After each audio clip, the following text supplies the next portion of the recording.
Hi quotes, നമുക്കിനി coloured സെൻറ്റാങ്കിൾ art നോക്കാം. വരക്കാൻ അറിയാത്തവർക്കും വരക്കാൻ പറ്റുന്ന ഒരു ആർട്ടാണെന്ന് അറിയാലോ സെൻറ്റാങ്കിൾ ആർട്ടും ഡൂഡിൽ ആർട്ടൊക്കെ. അപ്പോൾ ഒരു പേപ്പറും പേനയും മാത്രം മതി ഇത് വരക്കാൻ വേണ്ടിയിട്ട്. വായോ നമുക്കിത് വരച്ച് നോക്കാം. ഒരു ഈസി ആയിട്ടുള്ള സെൻറ്റാങ്കിൾ ഡൂഡിൽ ആർട്ടാണ്. പാടൊന്നുമില്ല വരയ്ക്കാൻ വേണ്ടിയിട്ട്. ഞാൻ ഈ ആർട്ട് വരയ്ക്കുന്ന സമയത്ത് ഫസ്റ്റ് വീഡിയോ ഓണാക്കിയെന്ന് വിചാരിച്ച് തുടങ്ങിയതാണ്, പക്ഷേ വീഡിയോ ഓണാക്കാൻ മറന്നുപോയായിരുന്നു. അതുകൊണ്ട് ഇതുപോലെ ലൈൻസ് വരയ്ക്കുക ആദ്യം നോട്ട് പാഡിൽ. ഹെവി ആയിട്ടുള്ള ലൈൻസ് ആണ് ഞാൻ വരച്ചിരിക്കുന്നത്. അതിന് നമുക്ക് ഇതുപോലെ കോളംസ് കിട്ടത്തില്ലേ, അതിൽ ഓൾട്ടർനേറ്റ് ആയിട്ടുള്ള കോളത്തിൽ നമ്മൾ കളർ ചെയ്യാൻ പോവാം. ഞാനിവിടെ ബ്ലൂവും ഓറഞ്ചും യെല്ലോ ആണ് എടുത്തേക്കുന്നത്. എനിക്കൊരു അബദ്ധം പറ്റിയിടും. എന്താന്ന് വെച്ചാൽ ആ ഒരു കോളത്തിൽ ഫുൾ യെല്ലോ അടിച്ചു. അപ്പോൾ പിന്നീട് ഞാൻ ബ്ലൂ പ്ലേ ചെയ്യുന്ന സമയത്ത് ബ്ലൂ ഒക്കെ കൂടി ബ്ലാക്ക് കളറിലേക്ക് മാറിയിട്ടുണ്ടായി. അതൊക്കെ ഞാൻ കറക്റ്റായിട്ട് ചെയ്തു കേട്ടോ. ആദ്യം ബ്ലൂ കളർ ചെയ്തു, ദെൻ അവിടെ ഓറഞ്ച് കൊടുത്തു. അത് കഴിഞ്ഞിട്ടാണ് ഞാൻ യെല്ലോ യൂസ് ചെയ്തത് കേട്ടോ. അപ്പോൾ അത് കറക്റ്റായിട്ട് കിട്ടി.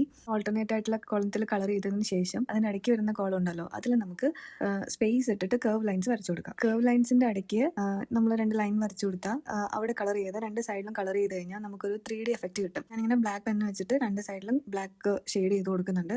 വരച്ച് കഴിയുമ്പോൾ തന്നെ നമുക്കതൊരു 3D എഫക്റ്റ് കാണാൻ പറ്റും അവിടെ. അപ്പോൾ ഇത് എളുപ്പമല്ലേ ചെയ്യാൻ? എങ്ങനെയുണ്ട്? അപ്പോൾ ട്രൈ ചെയ്ത് നോക്കാൻ മറക്കണ്ട. വീഡിയോ ഇഷ്ടമായാൽ ലൈക്കും കമന്റും സബ്സ്ക്രൈബും ചെയ്യണേ. അപ്പോൾ നാളെ കാണാം. ബൈ.